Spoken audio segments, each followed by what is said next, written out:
no celular, entendeu? Estamos no ar. Vocês...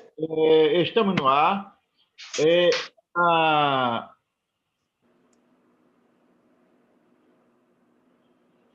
Estamos ao vivo pelo YouTube. Esse é mais um programa Arte Agora, e a ideia é que esse programa ele consiga, de alguma forma, substituir a Flipo, que esse ano não. Então, nós vamos, a partir da curadoria de pessoas importantes, como é o caso da poeta Tassiana Valença, convidar artistas que se destacam na cena cultural, não apenas pernambucana, mas também regional e nacional, para que a gente possa conversar um pouco sobre arte e sobre cultura. Esse tipo de programa ele é muito importante nesse momento, porque nós estamos vivendo uma fase assim, de extrema dificuldade, não apenas pela pandemia, mas também pela falta de prioridade que a arte e a cultura, a ciência e a tecnologia vem merecendo no país. Bem-vindo, Sidney. Sidney é uma pessoa que tem tem um cartaz muito grande com a Câmara, Tassiana, a Câmara Brasileira de Desenvolvimento Cultural. E esse cartaz é tão grande que, em dezembro passado, Sidney, juntamente com o Luiz Carlos Dias, foi que organizou e coordenou a última Flipo. Sidney, bem-vindo. Nós vamos conversar durante um tempinho aqui com a participação de Tassiana Valença sobre arte e cultura. Bem-vindo. Obrigado, gente. Muito obrigado por essa oportunidade. Fico muito feliz de estar conversando com você, Alexandre. E eu também que agradeço por a gente ter essa amizade e estar próximo. E foi maravilhoso aquela Flipo, né? Com Tassiana Valença também. Cadê Tassiana? Está aí. Ela aqui. Está aqui, Tassiana. Né? Realmente a Flipo foi bem marcante. Eles fizeram um trabalho sensacional, né? Eu sou muito fã de Luiz Carlos Dias e me aproximei mais de Sidney, que eu conhecia pouco, mas ele fez um trabalho fantástico, uma seriedade incrível, mas todo mundo gostou demais do trabalho de vocês. E hoje aqui o espaço é seu, Sidney, para você falar sobre o tema que você quiser. Sidney, para quem não conhece, ele é professor, ele é poeta, ele é artista plástico e agora ele é compositor e produtor cultural. E outras coisas que eu ainda não sei, Sidney. A cada dia a gente descobre um pouco mais de você, né? Eu tive o prazer, foi uma honra muito grande fazer uma letra de música junto contigo, que ficou muito bonita. Foi um momento nosso que a gente estava muito preocupado, né, com essa situação toda, e uma coisa que surgiu bem naturalmente, e que eu acho que por isso mesmo ficou linda. Eu acho que as coisas melhores da vida são assim, surgem naturalmente, sem forçar a barra, sem que a gente imponha nada. Assim como a sua conquista também para todos nós da UBE, a partir principalmente daquela Flipo, você ganhou a todos ali com sua simpatia, com sua palestra, que foi maravilhosa, com sua seriedade no trabalho. Eu me lembro que você foi almoçar com a gente e disse, não, a gente tem que voltar porque hora não sei o quê, e estava todo certinho, todo preocupado com tudo, e saiu tudo perfeito. Mas eu não quero falar muito, não. Eu quero que você fale. A gente até comentou sobre o que seria o assunto, que poderia ser até da pandemia e tal, mas você que deu uma ideia bem bacana sobre o tema da desintoxicação, né? Que nós estamos vivendo um momento, estamos muito intoxicados. Eu acho que agora menos, porque a gente já está adquirindo imunidade à situação, não digo ao vírus, mas pelo menos à situação, a gente está adquirindo um pouco de imunidade e sabendo se sair de outras formas desse momento tão difícil para a gente. E você me falou nessa história que eu achei bem interessante, seria uma conversa mais leve para o momento, e você, eu acho que tem muito a dizer aí. Eu não vou falar muito não, porque eu sei que você tem o que dizer sobre isso. Quer dizer, se você concordar esse assunto, né? Ô, Tassiana, é para encarnar o doutor solto ou o doutor calado? É o quê? É para encarnar o doutor solto ou o doutor calado, né? É melhor o doutor calado. Fique à vontade para falar do que você quiser. Eu dei só a ideia do tema que você tinha me dito. A gente estava... o que eu estava falando, esse negócio do intox informacional, né? O intox informacional, eu estaria montando uma palestra, quem sabe assim, no próximo Flipo, nosso querido Alexandre, junto com a presidência lá da UBE, não me chama para a gente estar no Flipo fazendo essa palestra, né? Aí seria justamente sobre essa, eu iria elencar alguns temas a respeito do que está acontecendo. Eu tenho até alguns temas elencados aqui que eu poderia até estar adiantando para vocês, né? E, por exemplo, o nome da palestra seria 10 Intox Informacional, né? Sobre a pandemia, né? Que, na verdade, aí, dos itens seria discutir a pandemia e a panicodemia, né? Seria um dos itens. Aí a conversa ia rolar em torno de todo esse pânico que gerou em torno das pessoas, né? Em torno das coisas que estão acontecendo hoje no mundo, né? E aí tem outras questões também para colocar, né?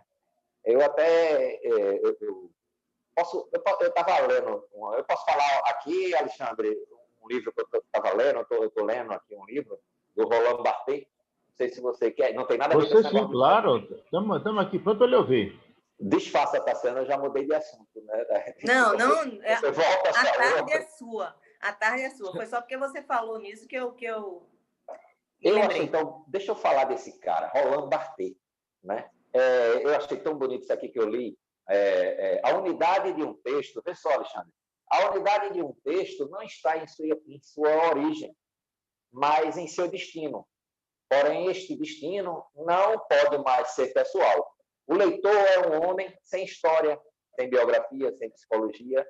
Ele é aquele que mantém juntos, em um único espaço, todos os caminhos de um texto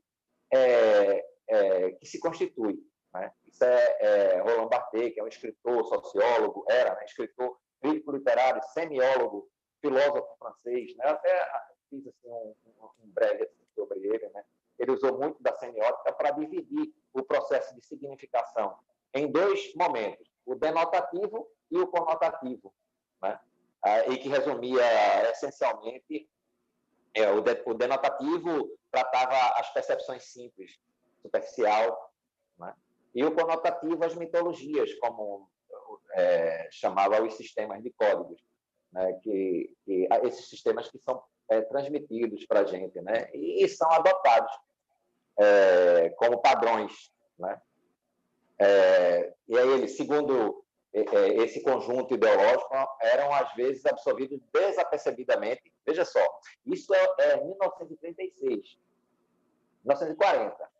E aí se pressupõe que esses conjuntos ideológicos eram às vezes absorvidos despercebidamente, o que possibilitava e tornava viável o uso de veículo de comunicação para a persuasão, né? Em 1940, as pessoas já falavam nessa questão, né? No livro dele, Criticismo e Verdade, que é esse livro que eu estou lendo, né, que é de 1966, de 66, né?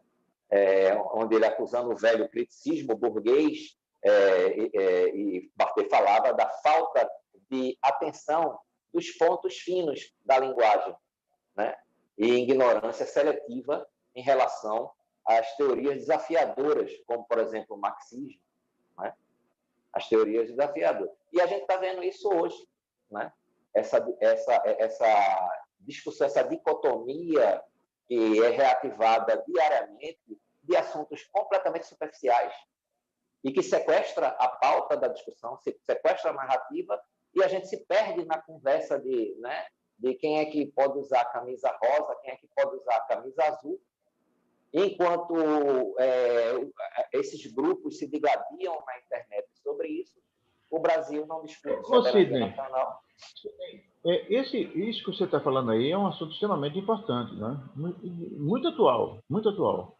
Me diga uma coisa, como é que você, à luz daquilo que você falou, abordaria o discurso que o nosso querido presidente da República, Jair Bolsonaro, pronunciou na ONU agora recentemente? Como é que você acha que a narrativa se enquadra nesse processo? Eu poderia generalizar da seguinte forma, e aí vocês me desculpam, porque generalidades não do meu feitio, como também não é de vocês, mas, na verdade, Alexandre, da maneira como a gente está interpretando o fato, é que 90% dos políticos brasileiros eles são medíocres, de esquerda, de direita, são medíocres, 90%. dos políticos brasileiros são medíocres. E de Orsavã, né? Que são aquelas pessoas que não têm empatia, sabe? É o dinheiro que compra tudo e compra todos. É o hedonismo, né? Que impera, que reina. E essa sociedade faliu. Bolsonaro, ele é apenas uma figura que foi destacada para cumprir um papel ali dentro daquela história, né? Mas na verdade, tudo foi sequestrado, né? Não, mas eu não me refiro ao político, não. Me refiro ao discurso. O discurso dele... Evidentemente que o discurso não foi escrito por ele, foi alguém que escreveu. Né? Na metalinguagem, você sabe, eu tenho estudado muito semiótica, e na metalinguagem, o que a gente tem falado, não só eu, quem sou eu? Eu sou só um simples professorzinho de geografia daqui do Recife, né? Na região bem em relação à centro-periferia, é uma região bem periférica. Eu sou só um professorzinho de Recife, mas sou autodidata e a gente estuda um bocado. E o que a gente vê é que isso quem fala não sou eu, não, tá aí o Wilson Freire, fala isso, o Wilson Freire não. Que é uma figura que é muito. O blog Cinegnose, né? O que eu falo, eu sempre estou gabaritado, né, Alexandre? Então, é só ir aí no Google. E as palavras. Porque, veja bem, a verdade, só para concluir. Falar porque agora eu vou dizer o que você está, o que é que eu penso a respeito do que você está dizendo. A verdade é que dentro da metalinguagem, o que a gente está vendo é que o risível, a coisa do cinematográfica, a vilania cinematográfica pulou para a realidade. A comédia pulou para a realidade. E a realidade pulou para dentro da comédia. Por isso que está tão difícil a gente encontrar um Chicanise, a gente encontrar um Jô Soares nos dias de hoje. Dificílimo, né? O próprio Bartolomeu, tem esse comediante, né? A gente tem esse comediante que saltou das telas de cinema, né? E hoje compete com a realidade e as pessoas elas não sabem. Elas têm aquela representatividade dentro da metalinguagem, elas têm aquela representatividade do que é o cinema. Né? E a esquerda, por outro lado, ela está a todo momento sendo reativada nessa cismogênese, o nome é a cismogênese, sendo reativada, porque ela não sabe, a esquerda ela ainda discute a política nos métodos formais, como se a gente estivesse vivendo na formalidade. E ainda tem o identitarismo, que está dentro desses partidos, todos eles, discutindo que é um discurso consentido, fica claro que é consentido esse discurso, tá vendo? E quando a gente está numa guerra híbrida, e esse pessoal está discutindo Roma, porque é Roma na veia, né? É a divisão, é dividir para reinar. A gente está se dividindo e exportando ideologias dos Estados Unidos. Que é isso? Greta Thunberg, Glenn Greenwald, são essas pessoas que vão nos salvar. Então a gente precisa construir novas figuras brasileiras na política, como Lula. Lula foi um dos maiores políticos do mundo. Você sabe, os 3 maiores chanceleres do mundo hoje é o Lavrov, indubitavelmente, Sergei Lavrov, que é o diplomata russo, né? O chinês, né? Que agora não me ocorre o nome dele, que eu me esqueci, o nome pequeno, Zhang Yin, e o do Irã, esqueci também o nome dele agora. Entendeu? Então, essas figuras... Né? Quem era o 4º grande diplomata? Inclusive, essas figuras reconhecia como grande diplomata do mundo. Era Celso Amorim. E nós perdemos isso, e hoje a gente está sendo governado por essas figuras que mais me parece o porteiro, né, de uma casa de comodidades. Porque, na verdade, isso não é político, isso não existe. Né? O Brasil está sendo destruído, porque ele está invadido, é o país mais rico do mundo. Nosso país é o país mais rico do mundo. Se a gente se fechar amanhã, a gente é autossuficiente em tudo. Enquanto isso, está a esquerda apelando para um discurso de formalismo, como se as instituições estivessem normalizadas, né? E a direita dentro desse resgate, porque eles sequestraram tudo. Sequestraram a nossa camisa, né? Camisa do Brasil, sequestraram a camisa, sequestraram o nosso discurso nacionalista, né? Esse patriotismo de goela, é onde que pode um presidente beijar a bandeira dos Estados Unidos. Então, é isso aí. E como você explica, Sidney, esse grande apoio que ele ainda tem, depois disso tudo que ele fez, essas coisas, essas mentiras que ele diz, como ele disse na ONU e tudo, ele ainda tem esse grande apoio. É uma coisa a ser estudada no povo brasileiro, eu acho.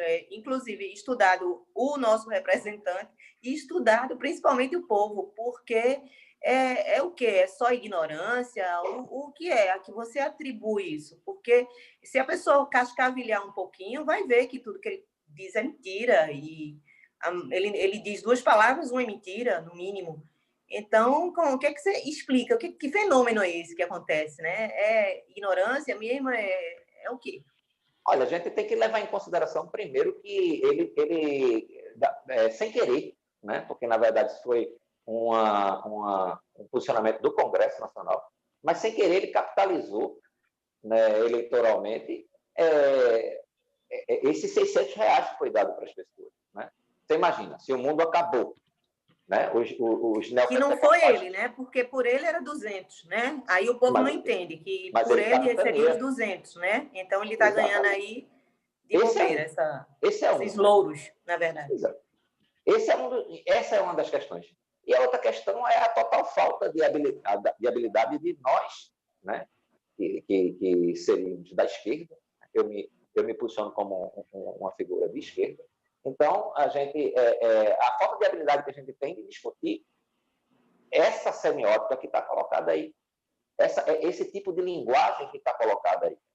Certo? Julian Assange fala isso, né? Que o que está alterado é a disputa de um consenso dentro da internet. Né? E essa é a chamada disputa dos falsos consensos. Então, como é que essas pessoas todas, de repente, saem do armário para se revelar como terraplanistas, homofóbicos, se isso não foi criado nesses fóruns de debate a partir de boots, de robôs por computador, né, via WhatsApp, via Facebook, né, o chamado GAFAM, que é Google, Apple, Facebook, Amazon, né, e a Microsoft. GAFAM.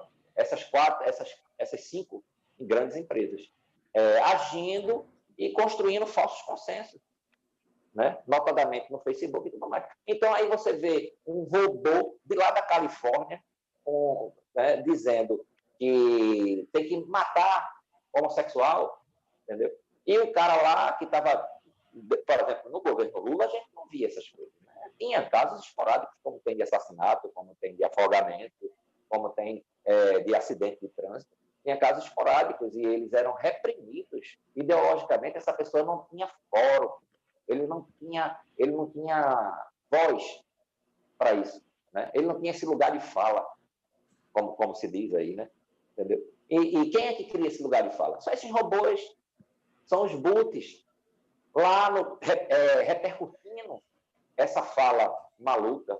Né? Então, é como o Julian Assange fala, né? É a criação de falsos consensos que faz com que esse tipo de coisa. Agora, sinceramente, sabe, Tassiano, o que eu vejo é o seguinte, eu vejo como se essa direita, alt-right, né, essa direita aqui, sequestrou até o discurso de Gramsci, viu, Alexandre? Porque até o discurso, até Gramsci, a visão gramscista, está sequestrada pela direita, porque a esquerda não tem, né, capacidade de elaborar um discurso. Né? Aí, quando o Vietnã, quando há 10 anos atrás as pessoas estavam morrendo de fome lá, e aí o que se apontava? Não, isso é o socialismo. Né? A China também. Aí agora, como o Vietnã, viu, daqui a 10 anos, passa o Brasil no PIB. País desse tamanho. Passa o Brasil. Aí agora não é porque o Vietnã está vindo para o capitalismo. A China é capitalista. Que é isso? A China não é capitalista. Ou seja, você acha que com a pandemia, esse sentimento crítico do artista, ele ficou mais aguçado ou ele passou a ficar mais preocupado com a sobrevivência? Como é que você acha que esse negócio essa situação está acontecendo? Ou seja, nós estamos vivendo uma situação muito complicada. E eu repito, no Brasil é pior porque se somou a pandemia ao descaso do governo. Né? A pergunta é a seguinte, Você acha que nesse momento, em que todos nós estamos vivendo muitas dificuldades, o artista, o homem de cultura, ele ficou mais instigado a se rebelar e a propor um mundo novo, ou ele se acomodou para lutar pela própria sobrevivência? Veja bem, eu conheço muita gente, né, da arte. Algumas pessoas eu fui buscar em casa para sair desse pânico. Todas elas choraram. Todas elas choraram dentro do carro, comigo, e eu abracei, né? Você sabe que um dos meus maiores amigos é o Nápio Mário, né? Que é um grande amigo meu, o Luiz Carlos Dias também, que é outro grande amigo, grande poeta. O Leonardo pegou Covid, né? E teve uma hora lá que eu saí com ele para a gente dar uma volta e tudo mais, e estava ele, Laura Civini e tudo mais. A gente saiu para conversar um pouco. Foi a primeira vez que a gente saiu. Eu acho que eu estava uns 4 meses dentro de casa, internado dentro de casa, esse processo todo, querendo entender o que estava acontecendo. E lendo muito, diariamente. E aí eu saí quando eu percebi a fraude, as questões que estavam colocadas em nível de pânico, né? Que a doença existe, ela mata de fato, né? Certo? Mas ela concorre com uma série de outras desgraceiras no mundo, como foi a AIDS, que foi colocada também no mundo há 40 anos atrás, né? E nós tivemos que nos adaptar a esse processo todo. E aí, quando eu saio com a Anato tinha saído já do Covid, eu dou um abraço nele, ele chora. E diz para mim, Sidney, eu pensei que nunca mais ninguém ia me abraçar. Eu pensei que ia ser tratado como um leproso pela sociedade. Então, isso é o grau de pânico que está na cabeça do artista, né, do trabalhador, das pessoas, que não pode ir na praia porque a Globo passa o dia todo dizendo que o cara vai pegar Covid lá na praia. Agora, no ônibus, para ir servir de escravo, os patrões, não existe nenhuma reportagem. Então, essas questões que a gente tem denunciado, que a gente tem falado e conversado com as pessoas, para que elas realmente procurem se adaptar ao processo, elas procurem, mas não entrem em pânico. Porque é esse o destino que a Matrix está nos reservando, a morte ou a loucura. Então, que a gente consiga, né, sentar para conversar. Por isso que eu me meti nesse negócio de produção. A Cena está aí falando, brincando. Né? Eu tenho uma convicção, Sidney, que o artista, a arte produzida pelo artista, ela é essencialmente revolucionária. Pouco importa a vontade do artista, a arte é revolucionária. Isso é uma convicção minha antiga. Mas, nesse momento específico, eu tenho notado que em algumas pessoas o sentimento crítico e revolucionário ficou aguçado, e em outras ficou um pouco mais contido, porque ele não tem mais nem tempo para... Foram tantas que não tem mais nem tempo para pensar, para produzir. Eu acho, e vocês sabem que eu sou muito crítico em relação a esse governo específico que está aí. E Sim. Eu acho que esse governo ele tem quase que o propósito de fazer com que as pessoas passem menos tempo pensando, né? O presidente da República já afirmou certa vez que ele queria que a juventude estivesse fora da política, né? Ele já afirmou que não quer o ensino de filosofia, o ensino de sociologia, enfim, ele não quer que as pessoas pensem. Negou outro dia que a profissão de historiador fosse regulamentada. Graças a Deus o Congresso derrubou o veto do presidente, mas por ele, enfim, ele queria ter uma sociedade de matemáticos, de pessoas que soubessem fazer uma parede, pintar uma parede, enfim. Com tudo isso, com toda essa dificuldade, eu acho que nós temos ainda, primeiro, a veia do artista. A veia do artista é aquela que pulsa independentemente da vontade do governante. Depois, ele pode até passar a produzir menos, mas o que ele produz é revolucionário. E aí eu acho que o tiro está sendo pela culatra. Quer dizer, o presidente querendo uma sociedade mais amorfa e a sociedade mais combativa. E alguém pode falar, mas essas pesquisas estão dizendo que o prestígio do presidente está aumentando. Eu não sei, realmente eu não sou de duvidar de pesquisa, até porque não é o meu ramo. Mas eu não acredito que as pessoas tenham ficado masoquistas, burras e tão desinformadas. Quer dizer, eu acho que em algum momento, as pessoas vão perceber que o presidente da República não está, de fato, preocupado com o bem-estar do país, vai se perceber se o presidente da República não está, de fato, estimulando a cultura, estimulando a arte no Brasil, enfim, as pessoas vão acordar para isso. Mas ainda bem que existe a arte, ainda bem que existe o artista, ainda bem que existe a cultura, porque, de fato, é uma forma da gente se rebelar com esse tipo de coisas e fazer com que as pessoas possam, enfim, elas possam ler, elas possam ouvir, elas possam, enfim, possam desfrutar da arte. E aí, Sidney, eu acho que você tem um papel muito importante nisso. Você nos lembrou agora que e você acabou de falar, que você não está somente em produzir poesia. Você que é um geógrafo importante, professor importante, mas não está só produzindo. Você começou a produzir também cultura, empreendimentos culturais, e passou também a compor e a produzir discos. Como é que é essa história? Como foi essa transição? Quer dizer, como é que foi essa incorporação de uma nova linguagem artística ao seu portfólio? Como foi esse processo? E como eu estava falando, né, Alexandre, a gente estava, um bocado de amigo meu, todo mundo panicado, um pânico terrível dessa doença, um apagão do ser humano, né? E eu enxerguei isso nos olhos de todos eles. E aí eu estava conversando com Isaac Sete Cordas, e junto com Zildemar Félix, Luiz Carlos Dias, Isaac estava no estúdio. E eu tive a oportunidade de ouvir a música de Recomeço, que é uma música de Luiz Carlos, uma letra de Luiz Carlos Dias, né? E a música belíssima do Isaac está compondo muito bem. E eu disse, eu vou entrar nesse negócio. E peguei a minha turma, o meu povo, essas pessoas que ligam para mim, preocupados e tudo mais, e assim, nós vamos todo mundo para dentro do CD de Isaac. Nós vamos fazer daquele CD ali um guarda-chuva de vários artistas. E aí eu trouxe, a gente chamou Manuela, né? Laura Civini, agora mesmo está vindo o Dom Santana para fazer um violino numa música de Eduardo Garcia, né? Que é Montevidéu, minha cidade, né? Que ele faz uma homenagem à cidade dele, de Montevidéu, e a gente está montando isso aí. E a gente começou a trazer essas pessoas, sabe? E essas pessoas se sentiram, como é que se diz? Nessa acolhida.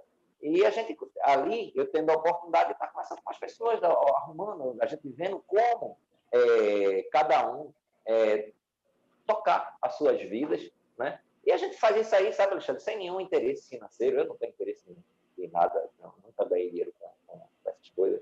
Isso aí a gente faz isso porque primeiro, a gente gosta de fazer arte, né? E a gente quer estar próximo dessa coisa, do belo, da arte. E aí a gente resolveu fazer isso, juntar todo mundo ali. Eu disse, não, vamos, qual é o que está faltando aqui? O encaminhamento do processo, né? Então, eu conduzir objetivamente. Eu gosto, eu me satisfaço com essa coisa, né, de procurar conduzir objetivamente as coisas, para que as coisas aconteçam, né, buscando uma perfeição, mas para que ela aconteça realmente em nível profissional. E aí a gente se envolveu com o processo todo. Na oportunidade tinha música minha, né? Aí a gente fez a música, a letra que eu tinha feito com o Tassiana, bem recente, negócio de 1 ou 2 meses antes, que inclusive acho que eu até vi uma live que vocês fizeram e vocês tocaram no meu nome, né? Obrigado pela referência. E a quando Tassiana narrou o processo de construção do Espelho da Terra, né? E de fato, realmente, como ela falou, o espelho caiu. E aí a gente começou a gente já tinha conversado algumas coisas, e saiu esse poema que terminou gerando uma música belíssima, Isaac Sete Cordas, que está aí no Facebook de Tassiana, no Facebook do pessoal. E aí terminou que o nome Espelho da Terra se transformou também no nome do disco, né?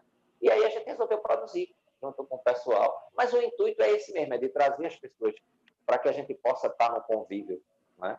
E que a gente possa discutir arte, mas que a gente possa também elaborar nossas estratégias de sobrevivência diante desses fatos. Então, eu acho que o tiro saiu pela culatra porque o artista não consegue viver sem isso, na verdade, sem a música, sem a poesia. Então, isso daí está servindo até de um remédio na veia para esse momento, né? E eu acho também, eu não sei se Sidney está sentindo também isso, que os artistas estão se unindo, ele está participando disso mais, mas eu sinto que muitas coisas estão acontecendo agora inclusive muitas pessoas descobrindo outras. Ontem eu recebi um telefonema de uma poeta que eu fiz um comentário numa entrevista dela, ela ficou tão feliz. Então, a gente está tendo a oportunidade de conhecer o trabalho de outras pessoas também, que a gente não tinha antes, né? E está se unindo. E nesse processo aí, eu sei que tem pessoas que têm artistas que estão realmente numa situação muito difícil, muito, de não ter dinheiro para nada. Mas aí, mesmo assim, para você ver como arte é uma coisa que está dentro da veia e às vezes, a salvação da pessoa isso. Então, é a arte que está fazendo com que ele sobreviva a isso tudo, a esse momento. E esperando, tipo, dias melhores. E se não tivesse isso tudo? E se não tivesse o poema, e se não tivesse os amigos, se não tivesse os amigos da arte ali enfrentando tudo junto, né? É porque é muito fácil um artista que está bem, ou um escritor que está bem, que está aposentado, que vive bem, mas os que não estão, os que estão lutando ainda por várias coisas, né? Então, eu acho que é um momento de muita união, e nesse momento está surgindo muita coisa bonita também, entendeu? Eu acho que se as pessoas ficarem atentas, a humanidade vai crescer em algum momento, em algumas coisas. Os que estão ligados nisso, né? E os que acreditam na bondade, na união, eu acho que sim. Outros não vão mudar. Mas eu acho que, para esses, o mundo vai ser realmente outra coisa. A gente vai se descobrir mais. Vai descobrir que pode fazer muita coisa junta, não tem mais esse negócio de é meu, poema é meu. Isso não, é de todo mundo. Todo mundo está se ajudando. Eu acho que isso está sendo importante agora. E Sidney sabe disso, ele está sentindo bem isso, né? Eu acho que, até falando, voltando ao assunto que Alexandre trouxe, eu vejo, não é só o Brasil, não é só o povo brasileiro votando nesses candidatos que não tem a mínima empatia com o povo, e não é só isso. É o mundo todo, o mundo está embotado. Nós vivemos uma espécie de um Alzheimer coletivo, onde coisas que aconteceram há 3 semanas atrás, a gente não lembra mais. Né? A gente não lembra, entendeu? E a gente vive refém de narrativas, que a gente abraça essas narrativas, a gente cria todo esse âmbito dessas questões de ódio, hater, né? E no final, daqui a pouco a gente nem lembra que essas coisas aconteceram. É uma síndrome de Estocolmo coletiva, onde as pessoas premiam os seus maiores malfeitores. Né? Essa é a realidade. É como se nós estivéssemos sequestrados. Né? Isso tudo a partir de uma pós-modernidade, de uma visão... Nós estamos vivendo a pós-modernidade do capitalismo. A pós-verdade é exatamente isso, é a substituição da verdade pelos fatos sem nenhuma comprovação. E nós estamos vivendo isso. Então, as pessoas ficam completamente sem condições de entender o que de real está acontecendo, né, no mundo. A gente vai chegar a um momento onde a gente não vai acreditar em nada de jornalismo, de nada de internet, de nada. Porque... Ô, Sidney, você acha que, de certa forma, isso é proposital? Que claro. Dá a impressão que é de propósito, né? Claro, sim. Que é um orquestramento para confundir realmente a cabeça de todo mundo. Exato. Porque, na verdade, o que nós estamos próximos é de uma renascença, do renascentismo, da valorização do direito, da cidadania. Nós estamos muito próximos disso. Só que a gente está na treva. Essa luz, que já deve ter sido, já está acesa, mas ela está em outro ambiente, em outro local, que não é o nosso ainda. Então, o que eu posso dizer daqui agora é que isso aqui é uma treva, a gente está na treva. Né? Mas essa luz ela já foi acionada. Entendeu? E isso não vai ser resolvido aqui no Brasil, com esses malucos que estão aí no poder, né? Com esses entreguistas. Né? Agora, eles são fascistas? Pelo amor de Deus, eles são fascistas? Vamos estudar Mussolini, vamos estudar a história de Mussolini, para você entender. Que história é essa de que esses caras são fascistas? Por que a gente não diz a verdade, o que eles são de fato? Eles são entreguistas. Entreguistas. Né? Que história é essa de Antifa? Antifa, anti-entrega. Vamos fundar o anti-entrega? Eu estou dentro. Né? Nós temos que dar um nome certo para eles. Agora, se a gente fica dando os nomes errados, me parece que a gente está colaborando, está querendo colaborar com isso. Né? Será que nós não estamos no domínio do espectro total? Essa é a questão. É esse o desafio que nós, cidadãos simples, precisamos fazer. Questionar. Questionar também quem está do nosso lado. Ou seja, quem são esses infiltrados? Nesse momento, Sidney, que nós estamos com essa dificuldade tão grande de nos reunir fisicamente, você acha que as pessoas estão ficando assim mais aguerridas, usando os instrumentos que a tecnologia nos coloca à disposição, ou elas estão ficando dispersas? Eu tenho notado que o Arte Agora tem feito um sucesso muito grande. E como eu estava acontecendo ainda há pouco, no Fora do Ar, da penetração que esse programa vem tendo, incluindo artistas de fora do país. Nós temos uma sessão na terça-feira à noite, que ela tem a curadoria de um companheiro nosso chamado Antônio Cabral Filho. E Antônio Cabral Filho é um desses artistas maravilhosos, um desses, né, que consegue encarnar o pensamento brasileiro. E ele organizou alguns, ele uma pessoa extremamente dinâmica, e ele organizou alguns encontros digitais, em coletâneas, encontros digitais em grupos de Zap, que reúne, um deles reúne escritores da América Latina. E o negócio é tão fabuloso, são todos escritores progressistas e revolucionários, de pessoas que querem mudar o mundo, e já começou a crescer. Viu, Tassiano? Esse grupo já está indo para a Europa. O Clay está crescendo rápido. É um comitê. Ele cresceu para fora do continente, quer dizer, é um grupo de escritores latino-americanos. Mas já tem, quer dizer, se é latino-americano, veja bem, nós temos um geógrafo conosco aqui, um da geografia, sabe exatamente que a geografia é muito limitada. Tá? Então, se é latino-americano, tem que ser latino-americano. Mas para nada, rapaz, esse grupo já está entrando para o Canadá, para os Estados Unidos, esse negócio todo. E eu noto que essas pessoas elas têm uma convicção grande de que precisa fazer alguma coisa. A pandemia poderia significar uma grande oportunidade para a humanidade, mas graças aos liberais, graças aos outros liberais, nós estamos perdendo mais uma vez a chance de mudar o mundo para melhor. Mudar o mundo para melhor. Eu acredito nisso. Aí eu não sei como é que está essa história, tá certo? Eu converso com o outro. As pessoas vivem dificuldade, tá certo? Elas estão todas com muita dificuldade, todas elas, não tem ninguém que tenha dificuldade. Mas uns não conseguem fazer a revolução que gostam de fazer. E outros parecem que estão se empenhando em não deixar que os outros façam a revolução que é necessária ser feita. Né? Então, o egoísmo não diminuiu, né? O preconceito não diminuiu, enfim, a idiotice não diminuiu. Nós estamos com um bando de gente aí que não tem nada na cabeça, que não dá regras às massas, regras aos povos. E eu fico assim profundamente preocupado. Ainda bem que no mundo existem pessoas como Tassiana Valença e como Sidney Ramos, que têm um fogo interno que não se deixa dobrar. Né? E eu queria fazer esse registro aqui, que eu acho que é o momento certo nesse programa aqui, que é um programa que é visto por todo mundo. Tassiana Valença, faça suas perguntas aí para o meu amigo Sidney. Nós já estamos quase chegando ao final do programa. Já está no fim? Estamos quase no fim. Quase chegando ao fim. Ainda dá para a gente fazer uma perguntinha ou outra aqui, mas já não estamos mais com aquele tempo todo, não. Tassiana.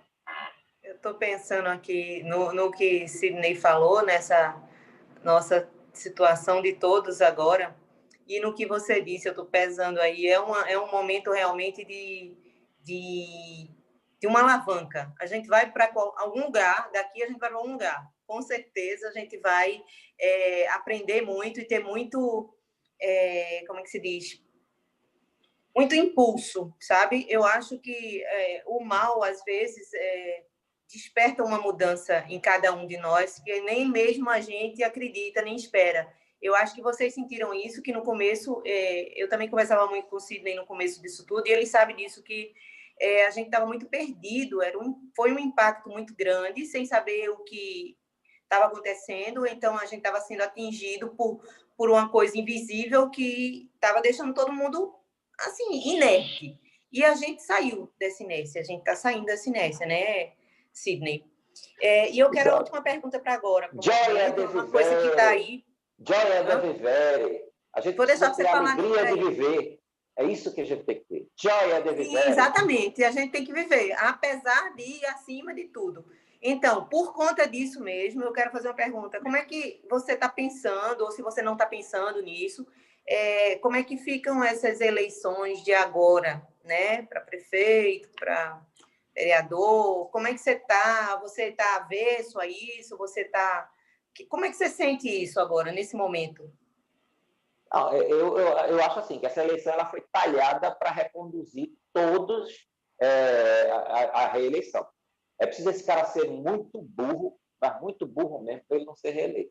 Porque com a máquina municipal na mão, a máquina estadual, qualquer um desses partidos, eles vão reconduzir facilmente. Porque aquele vereador, aquele candidato que tinha poucos recursos, mas que o maior recurso dele era chegar e abraçar na porta de casa, conversar, poder entrar, tomar uma água com o seu eleitor, às vezes prestando conta de serviços que foram feitos dentro da comunidade. Muitas vezes nem eram vereadores, mas tem serviço dentro da comunidade. Mas ele não pode levar essa conversa, o chamado boca a boca, né? Então, como é que essas pessoas vão conseguir disputar essa eleição? É bem atípico, né? É bem complicado. O colóquio, entendeu? Então, mas a gente torce. Eu particularmente, eu torço muito para que a gente consiga virar o jogo, né? E que a gente consiga colocar aí no poder políticos realmente que tenham empatias com as pessoas, com a população. É isso. Ainda ontem, eu vi no Facebook o Paulo Natuba falando que a fiscalização do mercado da Boa Vista proibiu ele de vender o livro dele. Como é que pode um negócio desse? Que empatia é essa? Proibiu o quê, Sidney? De vender o livrozinho de poesia dele. Ele vende o livrozinho de poesia dele lá no mercado. Entendeu? Então, aí, a fiscalização da Prefeitura do Recife vai lá e proíbe o rapaz, né, ou a fiscalização lá do setor, sei lá, não estou querendo dar nome a boi, não é essa minha índole, certo? Mas eu vi. Né? Então, quer dizer, é falta de empatia. Né? A fiscalização, as pessoas no meio da rua tentando ganhar um dinheiro, né? Pessoas honestas, colocam na calçada e você vai lá e derruba, tira o negócio da pessoa, num momento desse. Né? Onde pois é. Então, a gente precisa realmente eleger pessoas que, né, tentar lutar por pessoas que, de fato, possam oferecer uma empatia. Né? No Recife, em Olinda. Nós temos candidatos aí muito bom mesmo, extremamente gabaritado para ser prefeito de Olinda, para ser prefeita de Recife. Né? Então, cabe às pessoas fazer realmente uma reflexão. A gente precisa sair dessa. Não podemos continuar embotado. Eu fico assim, muito feliz em saber que o Arte Agora tem proporcionado a chance de que as pessoas possam manifestar suas preocupações políticas, preocupações culturais, artísticas. Infelizmente, nós estamos chegando ao final, Tassiano. Primeiro, eu quero parabenizar a Tassiana pelo convite, por ter feito a curadoria desse momento tão importante que foi a entrevista com o Sidney Ramos. Sidney, eu que parabenizo você pelo Arte Agora, né? Obrigado. Se não tivesse, a gente não estava aqui, né, Sidney? Obrigado. Está sendo muito bacana mesmo. Então, realmente, eu acho que a entrevista com pessoas como o Sidney, ele enriquece bastante, não só o programa, mas, sobretudo, a cena cultural e artística do país. Os artistas, eles têm que saber que eles têm uma responsabilidade com o povo. O artista, ele não pode ficar em casa, ele tem que estar onde o povo está. E ele tem que estar onde o povo está, não é fisicamente, não. É através da arte. Quem escreve, trata de escrever, quem compõe, trata de compor, quem canta, trata de cantar, quem pinta, de pintar, enfim. O artista não pode ficar fora dessa luta. E essa luta é muito grande e precisa que cada um de nós estejam juntos, de mãos dadas, porque o inimigo é forte e ele não quer o bem das pessoas, o inimigo quer o mal das pessoas. Eu vou dar 1 minuto para cada um se despedir, esse minuto de relógio, e na sequência nós vamos, infelizmente, nos despedir. Sidney, com a palavra para 1 minuto e despedidas. Eu queria dizer para vocês que, como dizia Emile Zola, a verdade está em marcha e nada a deterá. Né? Então, eu fico com essa frase, vai ser tudo está acontecendo para melhor, queria dizer isso para vocês, e que o escuro ele não tem saída, né? Porque a luz já venceu, a luz já se projetou, ela não chegou aqui ainda, mas a gente vai construir. Nós estamos às portas da reconstrução da civilização, Olha para a França, gente, pelo amor de Deus. Vê que era a França, de Charles de Gaulle, a França do ideal de égalité, fraternité. E olha a França hoje, entendeu? Então, o Ocidente, ele precisa renascer, né? E a gente precisa se iluminar. E é isso. Perfeito. Obrigado, Sidney. Vamos desligar mais a TV, fazer a nossa própria cognição crítica, né? Entender os nuances. Isso é que é importante dentro da questão. É a gente entender, fazer por analogia, né? A diferença sutil que está aí entre as coisas. Então, a gente precisa entender os nuances. Essa é a questão. Entendeu? Luciana? Mas muito obrigado. Terminar com uma frase dessa, né? Que a luz já venceu. Então, estou contigo. Sidney, só tenho a agradecer. Cada conversa com você é um aprendizado. Alexandre também, obrigada pelo convite de participar do Arte Agora. É fenomenal esse programa, está muito bacana. Está cada dia mais rico, abrindo discussões nesse nível, eu acho muito bacana. Exatamente. Eu acho que Sidney tem que voltar mais vezes ao programa. Nós temos que realmente dar espaço para que essas discussões políticas sejam principalmente política cultural, né? Quer dizer, não é a política partidária, não é a política eleitoral, mas é a política mesmo, porque realmente nós estamos precisando disso. Daqui a alguns instantes, esse programa já estará no nosso arquivo do Arte Agora, no canal Arte Agora. Eu peço àqueles que ainda não se inscreveram no Arte Agora que se inscrevam. Existe lá um tal de um sininho, que a pessoa clica no sininho para ser avisada dos programas. E na próxima, não sei exatamente como é que está a programação, mas está sendo a Valência uma das nossas curadoras, e o Sidney Ramos é um dos nossos eternos convidados. Sidney, muito obrigado. Você é dos nossos. Obrigado, Alexandre. Saudade de você, de poder... Nós vamos agora encerrar a gravação, e daqui a pouco o nosso programa estará lá no YouTube. No YouTube, daqui a pouco. Então já vamos começar.